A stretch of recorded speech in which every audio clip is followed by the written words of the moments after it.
नमस्कार, मेरा नाम अभिषेक है और आप देख रहे हैं साइंस की क्लास जो मैं बेसिक से बिल्कुल एडवांस तक पढ़ा रहा हूँ। चैप्टर वाइज़ आपको हर चीज़ पढ़ा रहा हूँ ताकि आप अपने नोट्स को अच्छे से बना सकें। आप तैयारी में नए हों या पुराने, इससे कोई फ़र्क नहीं पड़ता है। आप अपने आप को जाँचते रहिए, पढ़ते रहिए, टेस्ट लगाते रहिए, आप देखिए कितने पानी में हैं।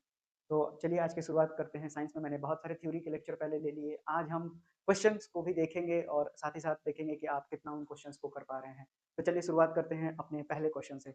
आपसे पहला क्वेश्चन आपसे पूछा गया है कि dash has SI unit ampere, यानी कि दिए गए 4 ऑप्शंस में से किसकी यूनिट एम्पीयर है? तो मैंने आपको कई बार बता रखा है कि जो करंट होता है वो होता है Q बाई T, यानी Q हो गया आपका चार्ज और टाइम हो गया, तो चार्ज की यूनिट हो गई कूलम्ब और साथ ही साथ आपको टाइम की यूनिट हो गई सेकंड। तो यानी कि कूलम्ब पर सेकंड जो है आपका यूनिट होता है करंट का, और 1 कूलम्ब का चार्ज अगर 1 सेकंड में फ्लो होता है तो उसी को हम बोलते हैं 1 एम्पीयर।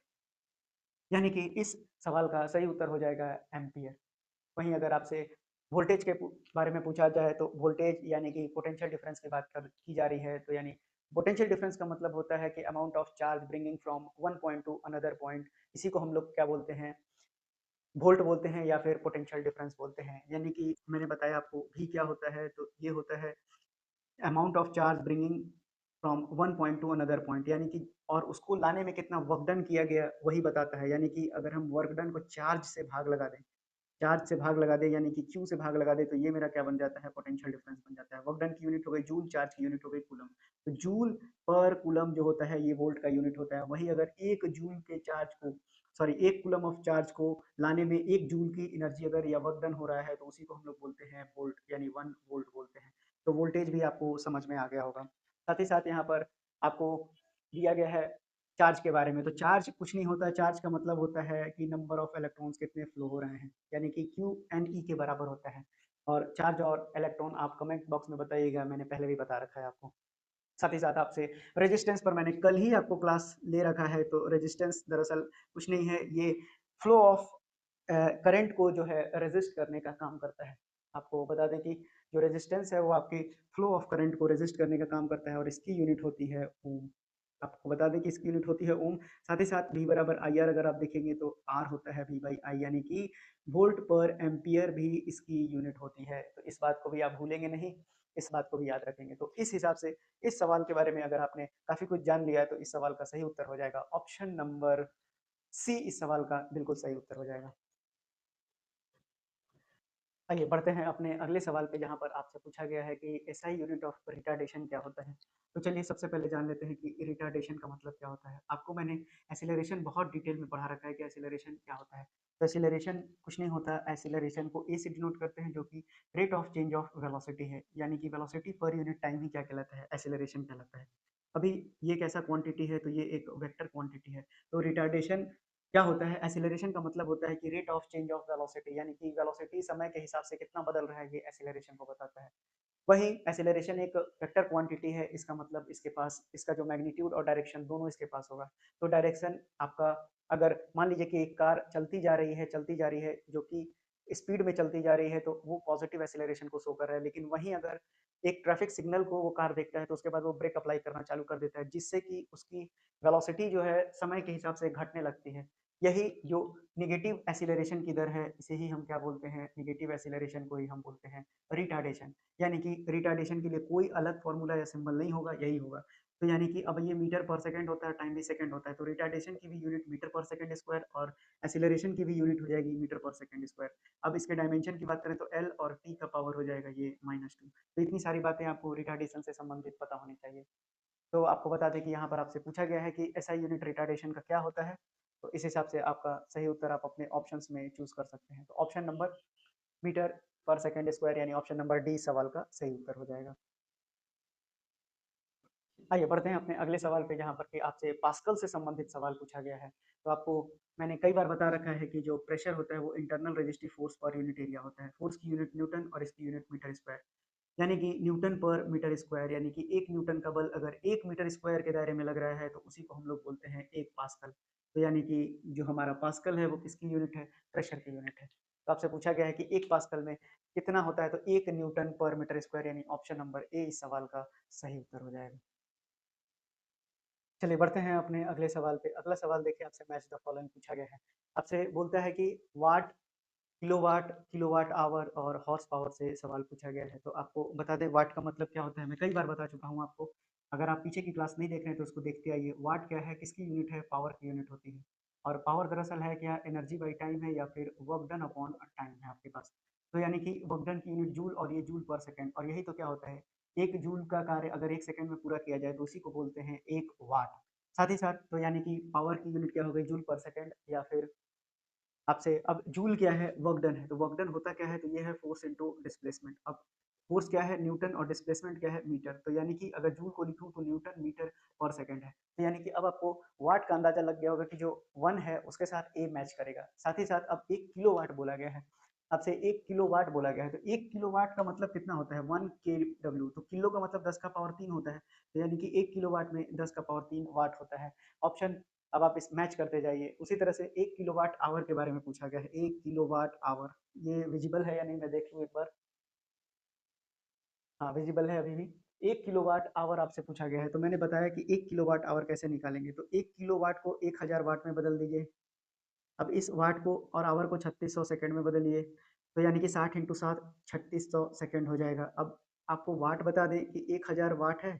वाट को ही क्या बोला जाता है, जूल पर सेकंड बोला जाता है। तो जूल पर सेकंड, और ये हो गया 3600 सेकंड हो गया ये। अब बोर्ड विजिबल नहीं होगा तो इसको हटा देता हूँ मैं। तो अब देखिए ये 3600 सेकंड है आपके पास, तो ये कितना हो जाएगा, 36 गुना 10 का पावर 5 हो जाएगा। तो 5 सेकंड से सेकंड कट गया तो जूल आ गया। अब इसी को आपको देख लीजिए, 3.6 इंटू 10 का पावर 6 जूल हो जाएगा। मैंने बताया एक पॉइंट लगाएंगे तो इधर एक शून्य बढ़ जाएगा। तो यानी कि अब आपसे एक और सवाल दिया गया था जिसमें कि आपसे पूछा गया था कि एक हॉर्स पावर में कितना होता है। तो 1 HP में मैं पहले भी बता चुका हूँ कि 746 वाट होता है। तो अब अगर ऑप्शंस में अगर आपको मैं क्वेश्चंस लगा देता हूँ फिर से, तो आप देख पाएंगे कि आपका जवाब क्या निकलेगा। तो आप देखिए, बताना चालू कीजिए आपसे क्या बन रहा है। तो वाट न्यूटन मीटर पर सेकंड, उसी तरह से दूसरा जो किलोवाट है उसका ऑप्शन नंबर 1000 वाट सी हो जाएगा। उसी तरह से तीसरा अगर आप देखेंगे तो किलोवाट आवर मैंने बताया 3.6 इंटू 10 का पावर 6 जूल यानी कि बी। और 1 हॉर्स पावर में 746 वाट होता है, डी। यानी ऑप्शन नंबर ए इस सवाल का सही उत्तर हो जाएगा। आई होप आपको सब कुछ समझ में आ रहा होगा साइंस में। तो ऐसे ही पढ़ते रहिए, आपको काफ़ी ज़्यादा नॉलेज हो जाएगा। चलिए बढ़ते हैं अपने अगले सवाल पे। अगला सवाल आपसे पूछा गया है कि एसआई यूनिट ऑफ वेवलेंथ क्या होता है। तो देखिए एसआई यूनिट ऑफ वेवलेंथ, तो यहाँ पर आसान सा सवाल का जवाब है। लेंथ है तो आपको पता होना चाहिए कि लेंथ की यूनिट मीटर में ही नापते हैं। तो यानी कि वेवलेंथ की भी यूनिट मीटर ही होगी, कुछ अलग नहीं होगा। लेकिन आइए समझ लेते हैं कि वेवलेंथ है क्या। तो वेवलेंथ दरअसल आपको पता है कि जब भी हम साइकिल की बात करते हैं, यानी कि जब भी हम किसी तरह के जैसे अल्टरनेटिंग करंट की बात करते हैं तो हम देखते हैं कि हमारे पास एक साइकिल रिपीट होती है। यानी कि आप देखेंगे ये जो फ्रीक्वेंसी की साइकिल है वो मेरा क्या होता है, ये इस तरह से रिपीट होता है। तो यानी कि मैं एक और बना देता हूँ ताकि आपको समझाने में आसानी हो जाए। आप देखिए कि ये एक ग्राफ है। अब मैं कुछ भी प्लॉट कर सकता हूँ, करंट टाइम का हो या फिर एम्पलीट्यूड वेवलेंथ का हो। हम वेवलेंथ की बात कर रहे हैं तो वेवलेंथ, ये जो ऊपर वाला होता है इसको बोलते हैं क्रेस्ट, और नीचे वाले को बोलते हैं ट्रफ। आपको विजिबल होना चाहिए, ये मैं देख लूँ एक बार कि विजिबल है या नहीं। ठीक है, ये विजिबल है। तो यानी कि क्रेस्ट और ट्रफ होता है। तो ये जो दो कंसेक्यूटिव क्रेस्ट के बीच की दूरी है ना, या फिर ये जो दो ट्रफ बन रहे हैं इन दोनों के बीच की जो दूरी होती है, इसी को हम लोग क्या बोलते हैं, वेवलेंथ बोलते हैं। यही मेरा क्या कहलाता है, वेवलेंथ कहलाता है। तो अब आप वेवलेंथ के बारे में भी कभी नहीं भूलेंगे। तो वेवलेंथ को लैम्डा से डिनोट किया जाता है, ये भी बात याद रखिएगा। और ये क्या होता है, दो सक्सेसिव क्रेस्ट या फिर दो सक्सेसिव ट्रफ के बीच की दूरी होती है। क्रेस्ट और ट्रफ क्या होता है, तो साइकिल में प्लॉट किए गए ग्राफ, या तो साइन का ग्राफ हो या तो कॉस का ग्राफ हो, उसमें जो ग्राफ एक्स एक्सिस के ऊपर या फिर नीचे जो एरिया बनता है और उसमें जो सबसे ऊपर पॉइंट होता है, जो भी पैरामीटर एक्स एक्सिस पर हम लेते हैं, उन दोनों के बीच की जो दूरी होती है, कंसेक्यूटिव दूरी, वही वेवलेंथ कहलाती है, जिसकी यूनिट क्या होती है, मीटर होती है। तो वेवलेंथ आपको बहुत डिटेल में मैंने समझा दिया, आपको समझ में आ गया होगा। तो इस सवाल का उत्तर हो जाएगा ऑप्शन नंबर डी। चलिए अगले सवाल पे पढ़ते हैं। अगला सवाल आपसे क्या पूछा गया है, अगला सवाल आपसे पूछता है कि which one of the following is a symbol of mole in SI unit. तो सीधी सी बात है, इस सवाल का तो सही ऑप्शन हो जाएगा मोल। यानी कि ऑप्शन नंबर अगर आप देखेंगे तो ये आ जाएगा ऑप्शन नंबर बी। लेकिन अगर आपसे पूछा जाए कि नंबर ऑफ मोल्स निकालिए या फिर मोल होता क्या है, तो एक मोल जो होता है, आपको बता दें कि एक जो मोल होता है वो होता है 6.023 इंटू 10 का पावर 23 एटम्स के बराबर होता है। ये आप याद रखेंगे, बहुत ही इंपॉर्टेंट सवाल आपसे बन सकता है। वहीं अगर नंबर ऑफ मोल्स भी आपसे सवाल पूछा जा सकता है या फिर इस पर बेस्ड न्यूमेरिकल पूछा जा सकता है। तो आपको बता दें कि जो नंबर ऑफ मोल्स होता है वो होता है total mass, total mass upon molecular mass होता है। ये भी आप याद रखिएगा, आपसे काफी ज्यादा एग्जाम्स में पूछा गया ये सब सवाल है। साथ ही साथ अगर मोल को देखें तो ये यूनिट जो है दो तरह की होती है, एक फंडामेंटल यूनिट होती है और दूसरा डेराइव्ड यूनिट होती है। तो फंडामेंटल यूनिट का यही भाग है और टोटल फंडामेंटल यूनिट होते हैं सात।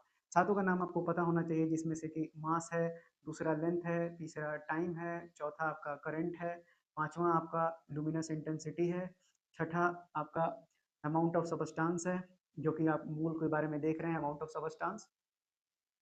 और एक और है मूल हो गया, लेंथ हो गया, यानी कि sorry mass, length, time, current, amount of substance, luminous intensity. और एक और है जो मैं आपको बता देता हूँ, एक और मेरे दिमाग से निकल रहा है और वो है आपका मास, लेंथ, टाइम, अच्छा टेम्परेचर छूट गया है, तो ये आपका हो जाएगा टेम्परेचर। तो यानी कि ये सात फंडामेंटल यूनिट हैं और इन्हीं सबसे डिराइव करके डिराइव्ड यूनिट का निर्माण किया जाता है। तो इस क्वेश्चन से संबंधित इतनी बातें आपको पता होनी चाहिए थी, तो आपको ये भी बातें समझ में आ गई होंगी। चलिए अगले सवाल को देखिए। अगला सवाल वैसे कुछ है नहीं, मैंने आपको पहले ही बता रखा है, बस यहाँ पर थोड़ा-सा अलग कर दिए हैं भाषा को। बोल दिए हैं कि आपको बताना है कि the what is the unit of electrical power expenditure. तो आप इलेक्ट्रिकल पावर को एक्सपेंडिचर कहाँ करते हैं? घर में करते हैं ना, यानी कि वो कमर्शियल यूनिट की बात कर रहे हैं और कमर्शियल यूनिट आपको किलोवाट आवर होता है, जिसकी वैल्यू मैंने बताया 3.6 इंटू 10 का पावर 6 जूल के बराबर होता है। तो इस हिसाब से आपका इस सवाल का सही उत्तर हो जाएगा kilowatt hour, option number A. चलिए अगला सवाल आपसे पूछा गया है कि कूलम पर सेकंड को जो है what is the another name of coulomb per second. अब भी थोड़ी देर पहले मैंने आपको समझाया, आप देखिए कि आप अगर पढ़ते चले जाएंगे तो आप समझ लीजिए कि एग्जाम में साइंस के लगभग क्वेश्चंस आप कर लेंगे। तो देखिए कूलम जो है किसकी यूनिट है? चार्ज की यूनिट है। और सेकंड टाइम है, तो आपको पता होना चाहिए कि चार्ज पर यूनिट टाइम यानी कितना अमाउंट ऑफ चार्ज कितने समय में बहेगा, इसी को हम लोग बोलते हैं 1 एम्पियर, यानी कि ये करंट की परिभाषा दिया हुआ है। तो इस सवाल का सही उत्तर एम्पियर हो जाएगा, यानी ऑप्शन नंबर बी। आइए देखते हैं अगले सवाल को। अगला सवाल बहुत ही फेमस सवाल है जिसमें बार-बार आप गलतियाँ करके आते हैं। आज के बाद आप इनमें गलतियाँ नहीं करेंगे। आपको मैं चारों टर्म बहुत अच्छे से समझा देता हूँ ताकि भविष्य में आपको कोई गलती नहीं हो। आइए, आपसे कहा गया है कि lux is the unit of. आपको लक्स पहले बाद में देखेंगे, पहले समझ लेते हैं कि कौन-सा जो पैरामीटर्स है उनको बोलते क्या हैं। तो सबसे पहले आपको बता दें कि जो भी अमाउंट ऑफ लाइट एमिट होता है ऑब्जेक्ट से, जो भी ऑब्जेक्ट, यानी कि जो ये देखिए ये लाइट का एक सोर्स है। एक लाइट के सोर्स को अगर आप देखेंगे तो मैंने एक जगह उसको इकट्ठा करके रखा हुआ है। तो मैं आपको क्या बोल रहा हूँ कि the light emitted from the object, amount of light emitted from the object, उसी को हम लोग एक टर्म बोलते हैं जिसको कि नाम देते हैं हम लोग लुमिनेंस। क्या देते हैं? लुमिनेंस। यानी कि लुमिनेंस का दूसरा नाम क्या है? ब्राइटनेस। ब्राइटनेस कहते हैं इसे। और इसको मेजर किस में करते हैं? तो इसको मेजर करते हैं कैंडेला पर मीटर स्क्वायर में। यानी कि सिंपल लुमिनेंस क्या है? ब्राइटनेस है, या फिर आपको बता दें कि amount of light emitted from the source, emitted from an object, from an object, इसी को हम लोग क्या बोलते हैं? लुमिनेंस बोलते हैं। तो ये बात आपको बिल्कुल पूरी तरह से अब क्लियर हो गई होगी। आइए समझते हैं लुमिनस फ्लक्स क्या होता है। तो लुमिनस फ्लक्स का मतलब होता है, ये एक टोटल मेजरमेंट है कि कितना अमाउंट ऑफ लाइट ये दे रहा है। यानी कि आपको बता दें कि लुमिनस फ्लक्स का मतलब क्या हुआ? लुमिनस फ्लक्स का मतलब क्या हुआ? ये एक मेजरमेंट है। किसका मेजरमेंट है? तो measurement of amount of light, amount of light, यानी कि जो भी सोर्स से आपका लाइट है, जितना वो एमिट कर रहा है, measurement of amount of light emit by the source, emit by the source, यानी सोर्स जितना अमाउंट ऑफ लाइट एमिट कर रहा है उसका मेजरमेंट क्या कहलाता है? लुमिनियस फ्लक्स कहलाता है।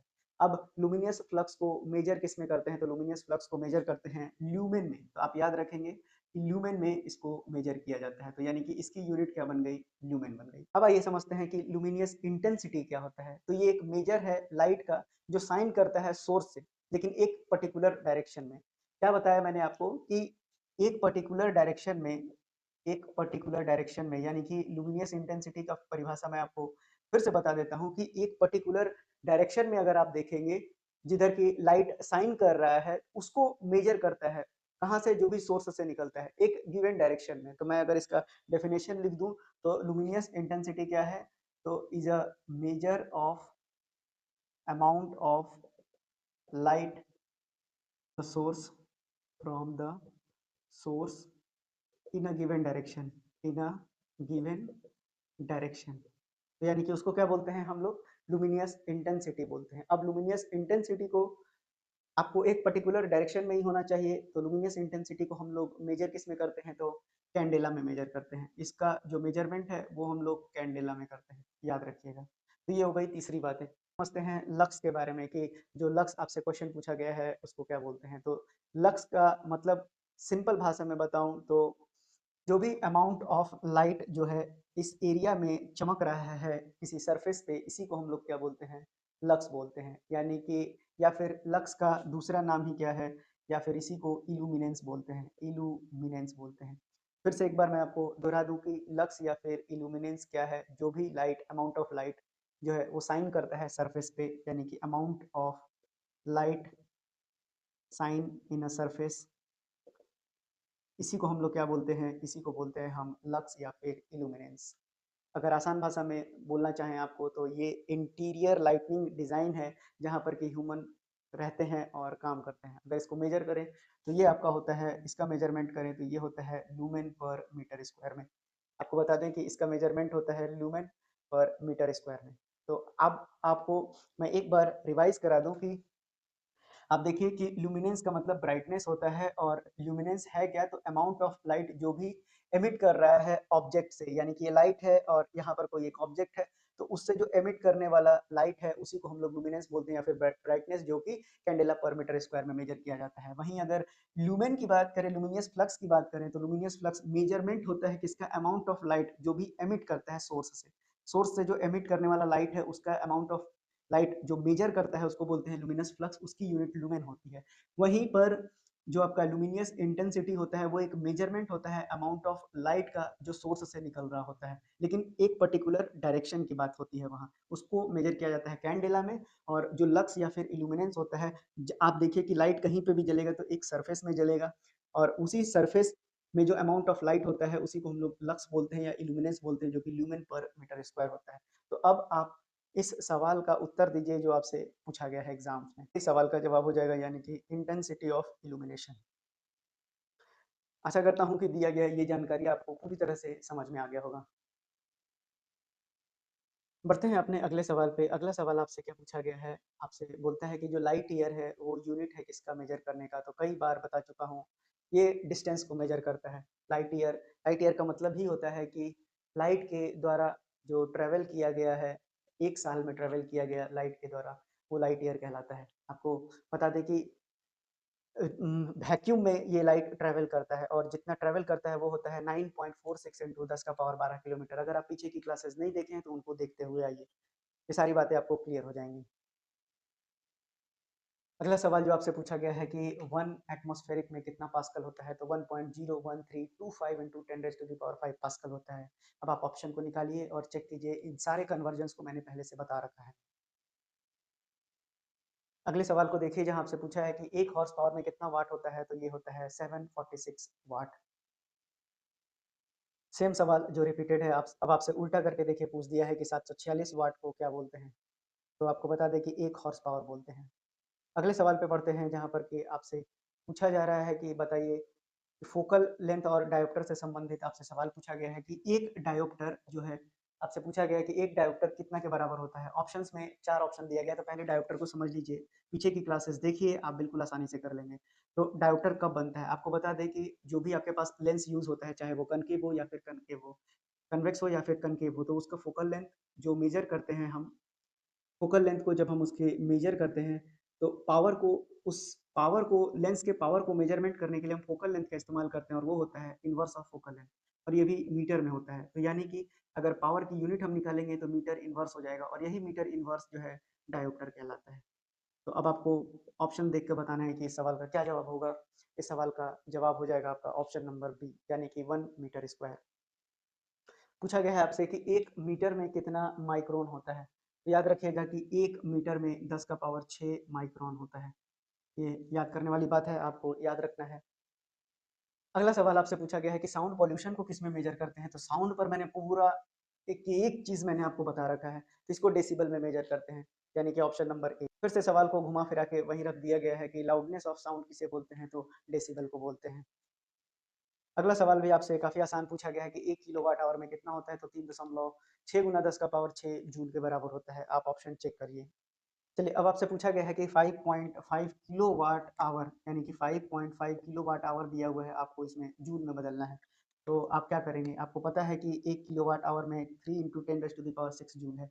इसको आपको क्या करना होगा? 3.6 into 10 raise to the power 6 से मल्टीप्लाई करना होगा। तो आप इसको मल्टीप्लाई कीजिए 36 और 55 को, यानी कि 6 पचे 30 और 5 तिये 15 और 3 18 हो गया। फिर ये भी 180 आएगा, 0 8 9 1 यानी कि कितना हो जाएगा ये? 19.80 इंटू 10 का पावर 6 जूल। आप देखिए ऑप्शंस में आपको ये किससे मैच कर रहा है? तो ऑप्शन नंबर डी सवाल का सही उत्तर है। अगला सवाल आपसे पूछा गया है कि आप एटॉमिक रेडियस किसमें नापते हैं? तो इस सवाल का तो जवाब मैं आपको दे दूँ कि एटॉमिक रेडियस को नैनोमीटर में नापते हैं। अब आपको पता होना चाहिए कि एटॉमिक रेडियस होता क्या है? तो ये कुछ नहीं होता है, एटम एटम के साइज़ को मेज़र करता है। एटम का जो साइज़ है उसको मेज़र करता है कौन? एटॉमिक रेडियस, यानी इसी को बोलते हैं एटॉमिक रेडियस। और स्पेसिफिकली बात करें तो यानी कि जो एटम के न्यूक्लियस से जो डिस्टेंस है उसके आउटर मोस्ट इलेक्ट्रॉन तक को, उसी को हम लोग क्या बोलते हैं? एटॉमिक रेडियस बोलते हैं। ये भी आपको क्लियर हो गया होगा। अगला सवाल आपसे पूछा है कि 1 न्यूटन क्या होता है? 1 न्यूटन 4 ऑप्शन केजी, मीटर पर सेकंड स्क्वायर और ये सब में दिया हुआ है। तो न्यूटन है क्या? फ़ोर्स की यूनिट है। फ़ोर्स क्या है? Mass into acceleration. मास क्या है? केजी और ये हो गया मीटर पर सेकंड स्क्वायर। अब आप ऑप्शन देखिए और कमेंट बॉक्स में जवाब दीजिए। अब आपसे पूछा गया है कि 1 पिकोमीटर में कितना मीटर होता है? तो आपको बता दें कि 1 पिकोमीटर में 10 का पावर -12 मीटर होता है। याद रखिएगा, मिली में होता है आपको 10 का पावर -3, उसके बाद माइक्रो में होता है आपको 10 का पावर -6, उसके बाद नैनो में होता है आपका, नैनो में होता है 10 का पावर -9। याद रखिएगा, मिली, माइक्रो, नैनो और पिकोमीटर याद रखिएगा। उसी तरह से अगर किलो में बात करें तो इधर पॉजिटिव होता है 10 का पावर 3, मेगा में बात करें तो ये होता है 10 का पावर 6 और गीगा में बात करें तो ये होता है 10 का पावर 9। तो ये सारी बातें आप याद रखेंगे। और अगर टेरा में देखिएगा तो टेरा में 10 का पावर 12 हो जाएगा। याद रखिएगा इन सब बातों को। आइए अगले सवाल को आप पढ़िए, जो कि आपसे पूछा गया है कि ब्यूफोर्ट स्केल जो होता है, पर सवाल पूछा गया है कि स्ट्रेंथ ऑफ विंड को किससे मेजर करते हैं? तो ब्यूफोर्ट स्केल से मेजर करते हैं। एडमायरल सर ब्यूफोर्ट नाम था इनका। 1805 में इन्होंने इस स्केल का आविष्कार किया था, ताकि जो सेलर हैं, जो बोट को सेल कर रहे हैं, वो हवा के डायरेक्शन को पता लगा सकें। तो आपका ऑप्शन नंबर जो होगा ये है डी। अगला सवाल काफ़ी अजीब-सा क्वेश्चन आपसे पूछा गया है, लेकिन आप देखिए एग्ज़ाम्स में पूछा जाता है। कोरोटकॉफ साउंड के बारे में पूछा गया है। तो जब भी किसी व्यक्ति का ब्लड प्रेशर नापा जाता है, तो उस समय जो साउंड कानों तक जाती है, उसको बोला जाता है कोरोटकॉफ साउंड बोला जाता है। ये एक रशियन साइंटिस्ट थे, जिन्होंने इस बात को बताया था।